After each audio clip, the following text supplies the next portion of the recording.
வணக்கம்.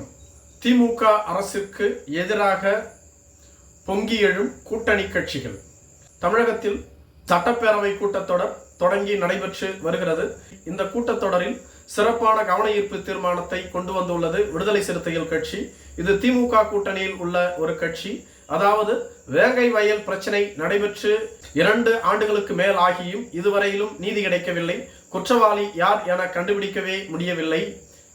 மேலும் அண்ணா பல்கலைக்கழக மாணவிக்கு நடைபெற்ற பாலியல் வன்புணர்வு சம்பந்தமான வழக்கு என 2ற்கும் விடுதலை சிறுத்தைகள் கட்சி சட்டப்பேரவையில் கவன ஈர்ப்பு தீர்மானத்திற்கு ஆளுநர் அப்பாவுவிடம் மனு அளித்திருந்தது. இது ஒருபுறம் இருக்க, கம்யூனிஸ்ட் கட்சியும் தொடர்ந்து திமுகவிற்கு எதிராக பேசி வருகிறது. குறிப்பாக திமுக அரசு எமர்ஜென்சியை அறிவித்தது போன்று உள்ளது. எதிர்கட்சிகள், கூட்டணி கட்சிகள் என்ற யாருமே போராட்டம், ஆர்ப்பாட்டங்கள் என நடத்தக்கூடாதா? இது என்ன ஜனநாயக ஆட்சியா? இல்லை எமர்ஜென்சி அறிவிக்கப்பட்டுள்ளதா? திமுக அரசு மற்ற கட்சிகளை பார்த்து ஏன் பயப்படுகிறது என கம்யூனிஸ்ட் கட்சியின் சார்பில் கேள்வி கேட்கப்பட்டிருந்தது.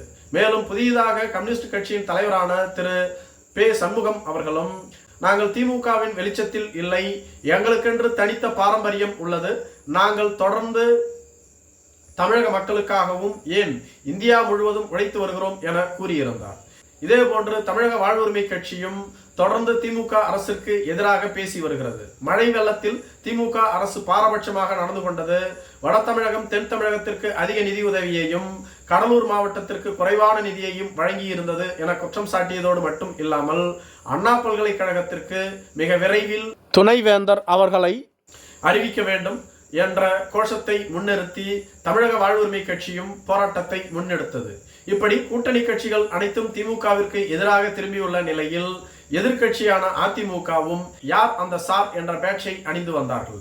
அதாவது அண்ணா பல்கலைக்கழக மாணவிக்கு பாலியல் துன்புறுத்தலை அளித்து வந்த ஞானசேகரன் ஒரு சார் வருவார், அவருக்கு நீ ஒத்துழைப்பு வழங்க வேண்டும் என்று பேசியிருந்ததாகவும், அந்த விவகாரத்தில் இதுவரையிலும் திமுக அரசு மௌனம் காத்து வருவதாகவும், அந்த சார் யார் என்பதை வெளியிட காவல்துறை மறுத்து வருவதாகவும் கூறப்பட்டு வருகிறது. எனவே அதற்கு விளக்கம் கேட்டு தமிழகத்தில் உள்ள அனைத்து கட்சிகளுமே யார் அந்த சார் என்ற வாசகத்தை ட்ரெண்டாக்கி வருகிறார்கள். அதைத்தான் எதிர்கட்சியான அதிமுகவும் தங்களது சட்டைகளில் யார் அந்த சார் என்ற பேட்சை அணிந்து வந்தார்கள். மேலும் தமிழ்தாய் வாழ்த்து இசைக்கப்பட்டு முடிந்த உடனேயே யார் அந்த சார் என்ற கோஷத்தை எழுப்பினார்கள். தமிழக வாழ்வுரிமை கட்சியும் அண்ணா பல்கலைக்கழகத்திற்கு மிக விரைவில் துணைவேந்தர்களை நியமிக்க வேண்டும் என்ற கோஷத்தை எழுப்பி வந்தார்கள். இதனால் இவர்கள் அனைவரும் குண்டுக்கட்டாக வெளியேற்றப்பட்டார்கள். கூட்டணி கட்சிகள், எதிர்கட்சிகள் என அனைத்தும் தொடர்ந்து திமுக அரசுக்கு எதிராக செயல்பட்டு வருகிறது. மழை வெள்ளத்தில் திமுக அரசு சிறப்பாக செயல்படவில்லை. மேலும் பொங்கல் காலத்திற்கு அதிமுக அரசு ஆட்சி பொறுப்பில் இருந்தபோது 2000 அறிவித்திருந்தது. ஆனால் திமுக அரசு அதனை 1000 குறைத்து வழங்கியிருந்தது. தற்பொழுது அதை கூட கொடுக்க திமுக அரசிற்கு திராணி இல்லை. தாங்கள் மக்களுக்காக செயல்படுகிறோம் என்று கூறிக்கொள்ளும் திமுக அரசு எதனால் 1000 ரூபாயை கூட அறிவிக்காமல் உள்ளது? கேட்டால் நிதி நெருக்கடி என்று கூறுகிறார்கள். ஒவ்வொரு துறை அமைச்சர்களும் எந்த அளவிற்கு பணத்தை சம்பாதித்துள்ளார்கள் என எதிர்கட்சியான அதிமுக கேள்வி எழுப்பி வருகிறது.